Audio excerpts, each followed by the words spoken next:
충남 천안의 한 교회에서 생활하던 11세 어린이를 학대해 숨지게 한 혐의로 목사에 이어 외할머니가 구속됐습니다. 네 차례나 학대 의심 신고가 접수됐지만 끝내 아이는 보호받지 못했습니다.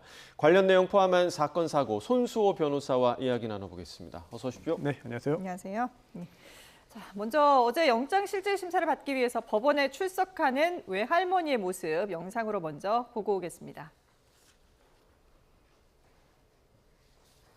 아동학대 혐의 인정하세요? 학교에는 왜 안 보내셨어요? 혼자 왜 교회에 맡기셨어요? 침대에 묶은 건 인정하세요? 이전에 어떤 처벌 받으신 겁니까? 아이한테 하고 싶은 말 없으세요? 목사하고는 무슨 관계세요? 사과의 말씀 없으세요?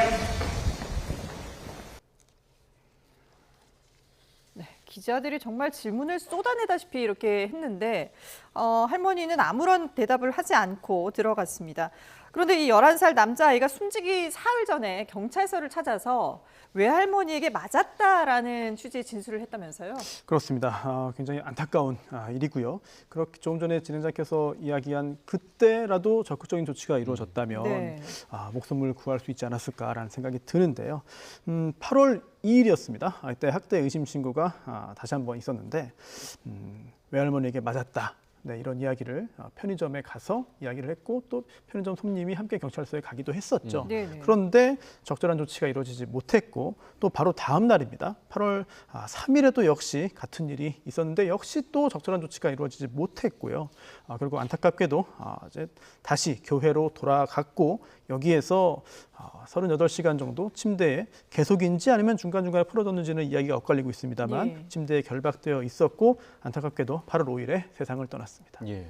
왜 적절한 조치가 취해지지 않았는지 그 부분이 참 의문이고 또 어제 이제 나왔던 얘기가 38시간 동안 숨지기 전 38시간 동안 침대에 묶여 있었던 것으로 지금 네. 추정이 된다라는 이야기가 나오고 있는데 결국에는 왜 묶어놨을까? 이 부분에 대해서 지금 어떤 추정이 나오고 있습니까? 우선 경찰에서 이야기가 나오고 있는데요. 아이가 이제 피해 아동이 이제 통제에 따르지 않고 교회 밖으로 나가서 마음대로 돌아다니는 게 반복됐다. 그래서 그런 일을 하지 못하도록 밖으로 나가지 못하도록 일종의 교육 또는 훈육 또는 양육을 했는데 그 과정에서 이런 일이 생긴 것으로 보인다라는 경찰 관계자의 이야기가 있었습니다. 예. 근데 조금 더 구체적으로 좀 들여다보자면은 일단 결박을 했다는 거는 묶어놓은 거잖아요. 예. 그리고 밖으로 나가지 못하게 한 건데 애초에 뭔가 이 교회 안에서 이제 부당하고 부적절한 일이 있었기 때문에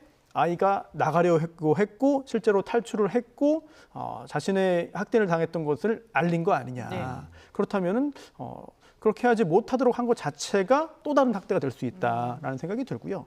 또 짐작입니다만 조금 더 생각을 해보자면은 지금 여러 보도를 보면 이 피해 아동이 지적 장애가 있었다. 그리고 5세 정도의 지능이었다라고 하는 보도들도 지금 나오고 있거든요. 네. 만약 그러한 보도가 사실이라면 애초 이렇게 교회 밖으로 나가고 뛰어다니고 돌아다니고 말을 듣지 않고 하는 게 어찌 보면 당연한 일입니다. 그럼에도 불구하고 이런 것들을 고려하지 않고 묶어 놓았다면 이 자체가 학대가 되고요. 또한 이렇게 학대 행위에 의해서 목숨을 잃었기 때문에 살인의 고의가 있었다면 이제 아동학대 살인이 되는 것이고 설령 살인의 고의가 없었다 하더라도 이러한 학대로 인해서 사망했다면 아동학대 치사죄가 성립할 수 있죠. 굉장히 중한 범죄 혐의를 받고 있습니다. 예. 말씀하신 것처럼 아이의 어떤 건강 상태라든지 그리고 또 이제 피해 아동의 성장 환경에도 관심이 쏠릴 수밖에 없는데 11살짜리 남자아이가 왜 학교를 가지 않고 교회에서 생활을 했느냐 이 부분도 상당히 좀 의문이거든요. 그렇습니다. 초등학교는 의무 교육이죠. 그렇죠. 네, 그래서 입학 의무도 있습니다. 그리고 적절한 이유 없이 학교에 보내지 않으면 그 자체도 처벌 대상이 됩니다. 네.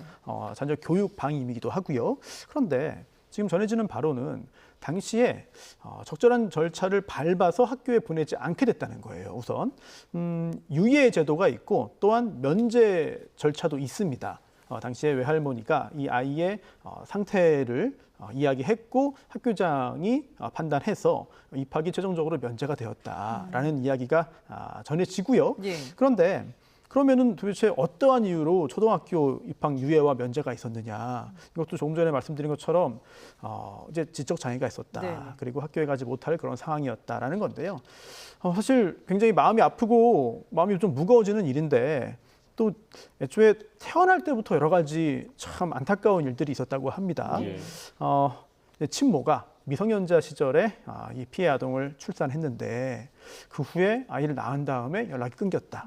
그리고 또 아이의 친부 역시 태어나기도 전에 연락이 끊겼다. 그래서 외할머니가 이제 구속된 외할머니가 이제 맡아서 기른 거죠. 그런데 아이 기르는 게 쉽지 않은 그런 상황이었습니다. 네. 그러다 보니 이제 본인이 다니던 교회에 아주 어릴 때부터 맡겼고 처음부터 학대의 목적으로 또는 기타 금전적인 이득의 목적으로 아이를 맡아서 기른 것은 아닌 것으로 보여요. 예. 다만 그 과정에서 적절하지 못한 여러 가지 행동들이 이어졌고 최초에는 선이었고 호의였고 아이를 잘 돌보기 위한 어떤 종교적인 의도 하에서의 배경 하에서의 행동이었다고 하더라도 네.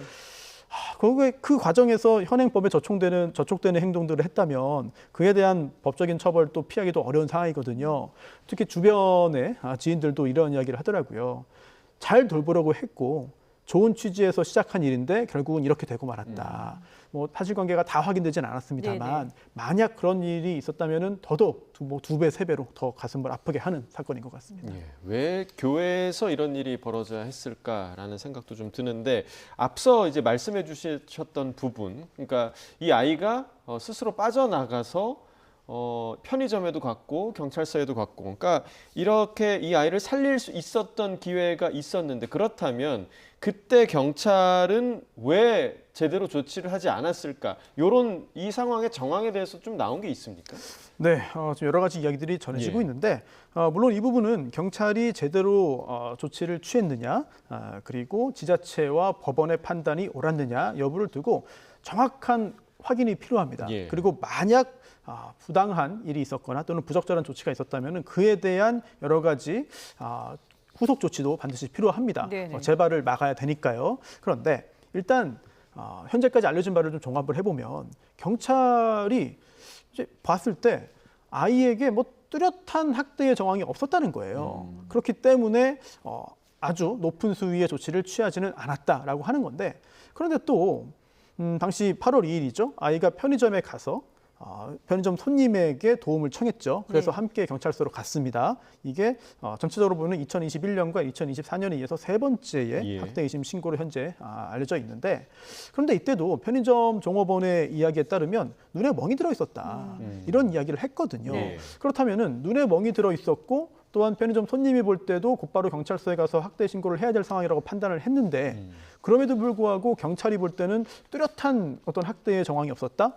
이렇게 판단했다면 과연 그러한 경찰의 판단이 옳은 것이었냐? 당시에 어떤 근거로 이렇게 한 것이냐? 그리고 또한 다시 교회로 돌려보냈습니다. 네. 근데 이거 역시 경찰의 입장이라고 전해지는 건데요.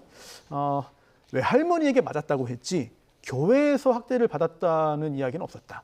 네.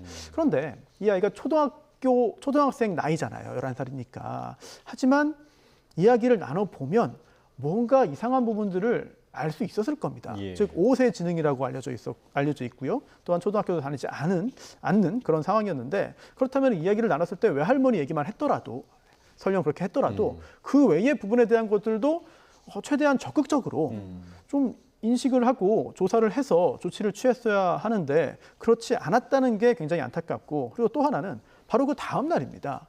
한번 신고를 하고 8월 3일에도 똑같은 일이 있었거든요. 그런데도 역시 또 교회로 돌려보냈다. 이런 부분들 물론 당시 경찰이 신고를 받고 어떤 조치를 취했느냐 그리고 또 그에 대해 그러한 조치를 취한 것이 법적으로 타당하냐 여부는 사실 따져봐야 돼요. 네. 지금 상황에서 경찰이 잘못했다, 경찰이 법을 어겼다, 경찰 때문에 죽었다 이렇게 하는 것은 다소 성급할 수 있습니다. 예. 다만 지적장애가 있는 5살 지능의 아이가 이틀 연속으로 이런 외할머니에게 맞았다고 하고 다른 사람에게 도움을 청해서 긴급하게 왔다면 네. 일반적인 경우보다도 훨씬 더 적극적인 조치를 취하는 것이 타당하지 않았을까라는 생각이 들거든요. 예. 이런 부분들 너무나 안타깝습니다. 그런데 경찰이 외할머니가 아이에게 접근하지 못하도록 접근 금지 신청을 했는데 법원에서 이게 기각이 됐더라고요. 그러니까 뭔가 좀 아이의 주변 환경이 뭐 부모가 직접적으로 키우거나 이런 환경이 아니다 보니까 이게 기각이 된 걸까요? 사실 이 부분도 법원이 왜 그런 판단했는지를 저희가 객관적으로 다 자료를 통해서 확인할 수는 없거든요. 네네. 그래서 뭐 일반적인 이야기를 해보자면은 이 외할머니와의 접근 금지도 물론 굉장히 중요한 그런 절차이고 당시에 내려졌어야 하는 것이기도 합니다만 네. 가장 중요한 거는 일단 아동보호 전문 기관으로 보내는 거였습니다. 아, 이 상황에서 외할머니에게 맞았다는 이야기를 계속하고 있고요. 그리고 그 전에 머물렀던 곳은 외할머니 집도 아니고 다른 곳도 아니고 교회였다. 예. 그 자체가 굉장히 이상하지 않습니까? 그 자체로 의심을 해야 되는 것이고 그 자체로 정상적이지 않은 평범하지 않은 상황이라는 것을 알아야 되거든요. 그렇다면 이제 아동보호 전문기관 등으로 이제 위탁을 해서 좀 그런 조치를 취했으면은 훨씬 더 좋지 않았을까라는 생각이 드는데 네. 법원에서는 그렇게 하지 않았고 결국은 그것 때문이라고 단정할 수는 없겠습니다만 그렇죠. 안타깝게도 그 직후에 사망하고 말았습니다. 네, 앞서 설명해 주신 것처럼 경찰 입장에서는 아이에게 특이한 학대 정황이 없었기 때문에 그렇게 돌려보냈다라는 입장이긴 한데 일단 그 사망한 아이의 1차 부검 소견에서는 뭐 골절, 뭐 장기 출혈이나 뭐 이런 것들이 지금 아직까지 나오지 않았다고는 하더라고요. 그렇습니다. 그렇기 때문에 지금 정밀 부검 절차를 진행하는 중이고요. 예. 이런 정밀 부검 절차가 필요한 게 이 사인을 밝혀야 됩니다. 네. 그래서 어떠한 행위로 사망했는지를 밝힌다면은 그러한 행위를 누가 언제 어떻게 어떠한 의도로 했는지 여부를 밝힐 수 있고 또한 그걸 통해서 어떤 범죄를 저질렀는지를 파악할 수 있기 때문이죠. 그리고 지금 현재 해당 교회 목사와 외할머니 2명이 구속됐고요. 예. 또 그 외에 교회 관계자도 입건된 상태라고 하는데 경우에 따라서는 형사처벌 범위가 굉장히 넓어질 수도 있어요. 그래서 처음에는 11년 전 그때는 좋은 의도로 시작한 일일지언정 그랬을지 몰라도 그 과정에서 적절하지 않은 행동들을 했고 이것들이 현행 법에 저촉되는 행위라면은 결국은 법적인 처벌을 피할 수 없는 굉장히 안타까운 사건이 벌어졌습니다. 예. 자, 다음 주제로 넘어가 보겠습니다.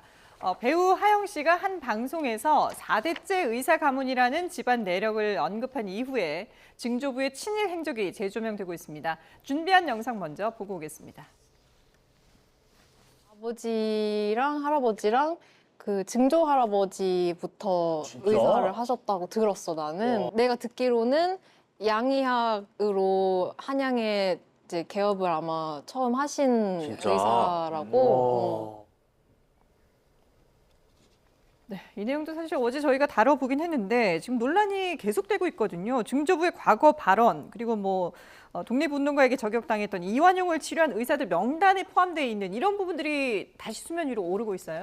그렇습니다. 광복절을 또 이제 앞두고 있기 네네. 때문에 더더욱 파장이 큰 것 같은데요. 지금 배우 하영 씨의 증조부의 친일 행적 논란이 더욱더 커지고 있습니다.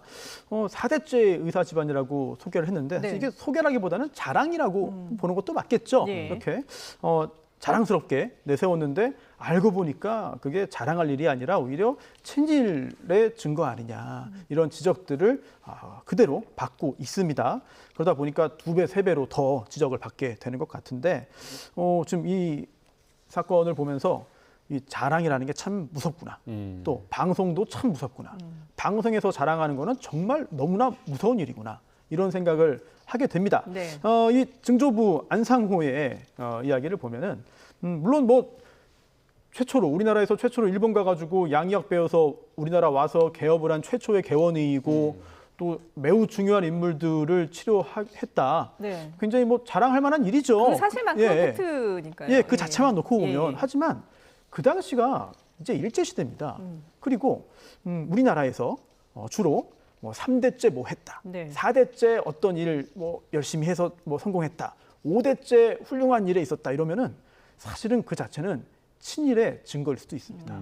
왜냐하면 일반적으로 멋있어 보이고 훌륭해 보이고 돈도 많이 벌 수 있고 뭐 명예도 있고 지위도 있는 그런 일들 일제 시대 때 그 일을 하고 그런 지위를 얻으려면은 이거는 항일 투쟁을 해서는 불가능한 일입니다. 네. 적어도 소극적이라도 협조를 하고 협력을 하거나 아니면 적극적으로 친일 행동을 해야만 할 수 있고 또 그 후에 그러한 친일 행적을 통해서 얻은 것들을 기반으로 해서 계속해서 부가 대물림되거나 네네. 아니면 지위나 어떤 여러 가지 신분 또는 재산들이 대물림되죠.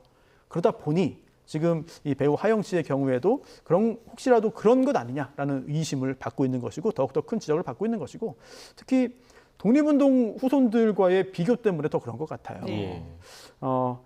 모두가 그렇다고 할 수는 없겠습니다만 대부분의 아주 많은 수의 독립운동가의 후손들이 굉장히 생활고를 또 호소하고 그렇죠. 있기도 예. 하고 당시에도 아주 높은 수준의 교육을 받지 못해서 계속해서 고생을 하는 경우도 우리가 많이 접하지 않습니까? 예. 이런 것들과 대비돼서 하영 씨에 대한 여러 가지 지적들과 비난들이 강하게 일고 있습니다. 네. 그래서 이 그 하영 씨에 대한 논란이 계속 커졌기 때문에 이 딸의 논란을 본 아버지가 하영 씨의 아버지가 한 매체와 인터뷰를 했는데 이 인터뷰에서 또 논란이 됐습니다. 그러니까 해명을 하려고 했던 인터뷰에서 오히려 논란을 증폭시키는 단어가 있었는데 바로 한일 합방이라는 표현이었습니다.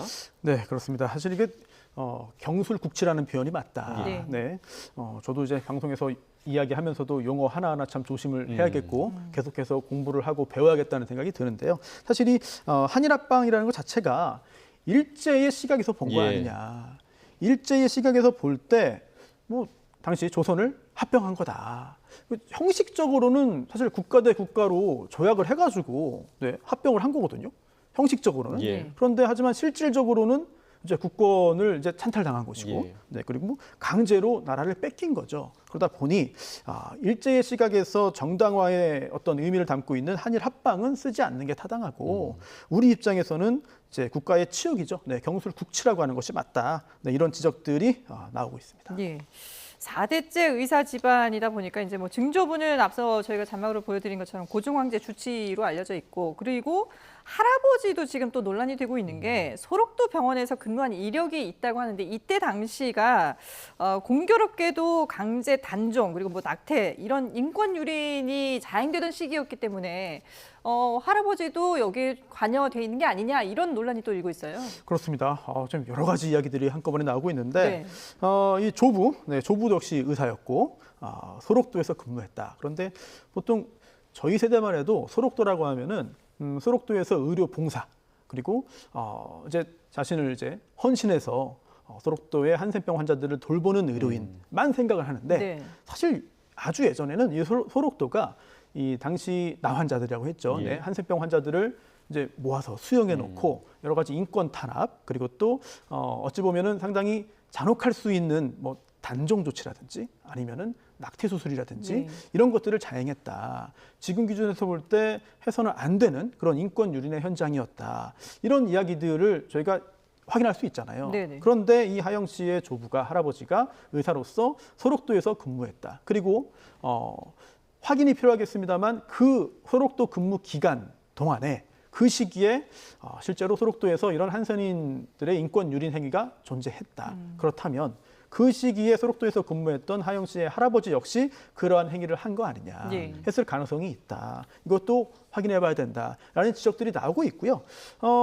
하영 씨 측에서는 평생 한센인 환자 치료에 힘써왔다. 열심히 노력한 것이다. 라는 입장을 밝히고 있는데, 많은 사람들은 이것도 확인해야 되는 거 아니냐라는 입장을 밝히고 있고요. 사실 구체적으로 확인된 건 없어요. 네네. 사실 근무 기간이 그 기간이었다. 대체로 한선인에 대한 인권 탄압이 있었던 그 기간의 소록도에서 일했다라는 것만 확인된 것이지, 네. 실제로 하영 씨의 조부가 어떤 행동을 했고 어떤 일을 했는지까지는 아직 확인이 되지 않았기 때문에 추가적인 사실관계 확인이 필요한 영역이라고 봅니다. 네, 말씀해주신 대로 구체적으로 확인된 게 없기 때문에 이제 무분별하게 아예 단정 지어버리거나 아니면 연좌제식으로 이제 비난을 하는 게 부적절하다, 이런 목소리도 또 한편에선 있더라고요. 그렇습니다. 네, 연좌제는 당연히 안 되는 것이고요. 그리고 우리가 지금 이 하영 씨 사태와 또 비교할 수 있는 대비되는 여러 가지 사례들이 있잖아요. 유명 연예인들, 훨씬 더 유명한 국내 최고 수준의 그런 연예인들도 이런 선친들의 친일 행적 논란에 휩싸였고, 네. 하지만 그럴 때도 다 인정을 하고 또는 이제 알았습니다, 미안합니다라고 다 그런 입장을 밝히면서 사실 우리 사회도 굉장히 성숙했기 때문에 네. 아니 친일 행위자의 후손이라고 해서 무조건 배척하거나 무조건 연애 활동 못하게 하지는 않거든요. 그렇죠. 불과 몇 년 전에도 그런 사례들이 여러 건 있었거든요. 예. 그럼에도 불구하고 하영 씨에 대해서 여론이 좋지 않은 이유는 하영 씨가 단순히 연좌제의 피해자라고만 주장할 수는 없을 것 같아요. 왜냐하면 자기 선친들의 굉장히 훌륭한 모습들, 자랑하고 싶은 모습들 이런 것들은 다 구체적으로 알고 있었던 것 같습니다. 굉장히 좀 좋은 직업과 권위와 우리나라에서 가장 먼저 했다 네. 이런 것들 또 그걸 쭉 대를 이어 내려오면서 누리고 있다 이런 걸 얘기는 했는데 정작 그러면서도 뭔가 반성을 하고 뉘우쳐야 되는 부분들에 대해서는 알고도 모른 척한 것인지 정말 모른 것인지 아니면 들었지만 굳이 얘기하지 않은 것인지는 몰라도 네. 그 부분은 또 제외를 했거든요. 예. 이런 부분들에 대해서 대중들이 굉장히 분노하고 있는 것이 아닌가 생각됩니다. 예. 자, 어쨌든 뭐 하영 씨 자체가 문제가 있는 건 아니기 때문에 이게 무분별한 비난보다는 조금 더 사실관계를 따져볼 필요가 있을 것 같습니다. 자, 이번에는 배우 황정민 씨 소식 짚어보겠습니다. 어제 법원에서 황정민 씨를 스토킹한 혐의로 기소된 여성에 대한 결심 공판이 열렸는데요. 영상 먼저 보고 오겠습니다.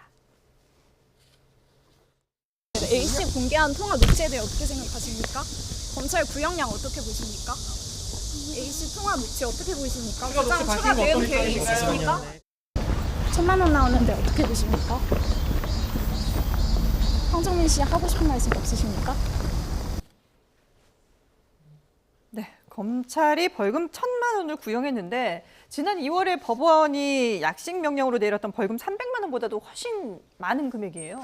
이게 법이 개정되기 전에는 벌금 300만 원 약식 명령 받은 다음에 불복해서 정식 재판을 청구하면 그 벌금 300만 원보다 초과하는 형이 내려질 수가 없었어요. 네. 그래서 피고인 입장에서는 이거 믿져야 본전이다. 일단 정식 재판 청구해보자라고 예. 하는 경우들이 있었거든요. 하지만 법이 개정되어서 벌금형을 징역으로 올리는 형종을 상향할 수는 없지만 형량은 상향할 수 있다. 그래서 이번에 검사는 벌금 1,000만 원을 구형했는데 어제도 재판 있기 전에 좀 이런 예측을 좀 했습니다.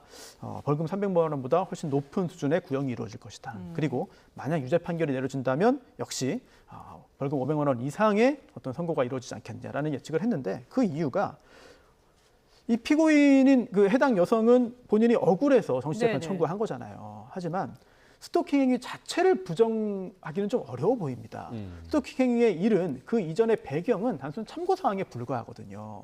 그리고 또 하나 황정민 씨에게만 연락을 한 것이 아니라 황정민 씨의 가족에게까지 연락을 예. 했습니다. 이런 부분들은 죄질이 좋지 않다는 판단을 받을 수 있어 보이고요. 그리고 또 이 재판이 진행되는 도중에도 그 과정에서도 언론에 여러 번 이야기를 한다거나 아니면 SNS를 통해서 자신의 주장을 강하게 내비쳤습니다. 그리고 또 황정민 씨와 나눈 대화라든지 이런 통화 녹음 등도 역시 일부 편집을 거쳐서 공개했거든요. 예. 이런 것들 만약 무죄라면은 뭐 괜찮겠죠. 그러나 스토킹 행위 자체가 인정될 경우에는 그러한 스토킹 행위의 어떤 처벌 수준을 높일 수밖에 없다. 이런 생각이 듭니다. 네, 실제로 어제 이 폭로자가 최후 진술에서 일부 잘못은 있다 이렇게 이제 인정을 하면서도 일방적인 스토킹이 아니었다라고 주장을 했다고 하더라고요. 이건 무슨 뜻일까요? 네, 사실 스토킹 행위라는 게 상대방의 명시적인 반대에도 불구하고 지속적으로 반복적으로 연락을 하거나 또는 찾아가거나 기다리거나 선물을 주거나 물건을 놓거나